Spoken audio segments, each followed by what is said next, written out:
Okay okay your honour, మీరిచ్చే తీర్పును మీరు వేసే శిక్షను అనుభవించడానికి నేను సిద్ధంగా ఉన్నాను. కానీ ఆఖరుసారిగా మిమ్మల్ని ఒకే ఒక మాట అడుగుతాను. నాకెందుకు ఈ ఉరిశిక్ష విధించారు? మనుషుల్ని చంపినందుకు.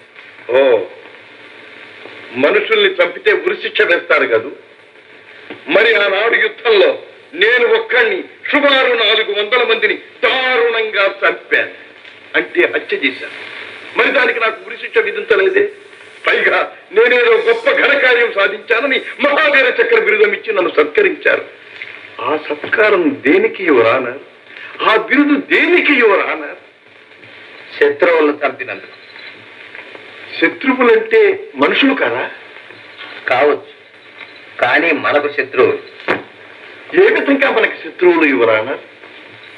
మన దేశాన్ని కబళించడానికి వచ్చిన వాడు. వాళ్ళ దేశాన్ని కాపాడుకోవటానికి వచ్చిన వీరులని కూడా అనుకోవచ్చుగా యువరానర్? అఫ్కోర్స్ కావచ్చు. కావచ్చు యువరానర్. వాళ్ళెవరో మనకు తెలియదు. మనకు సంబంధం లేని వాళ్ళు, మన పొరుగు వాళ్ళు, మనకు తోటి సోదరులు. మనం ఎలా మన దేశాన్ని రక్షించుకోవటానికి వెళ్ళామో వాళ్ళు కూడా అలాగే వాళ్ళ దేశాన్ని రక్షించుకోవటానికి వచ్చిన వాళ్ళు. వాళ్ళను చంపితే సన్మానం, సత్కారం, మహావీర చక్ర బిరుద ప్రదానం. మరి మన వాళ్ళు మన దేశాన్ని, దేశ ప్రజానీకాన్ని, పేద ప్రజల్ని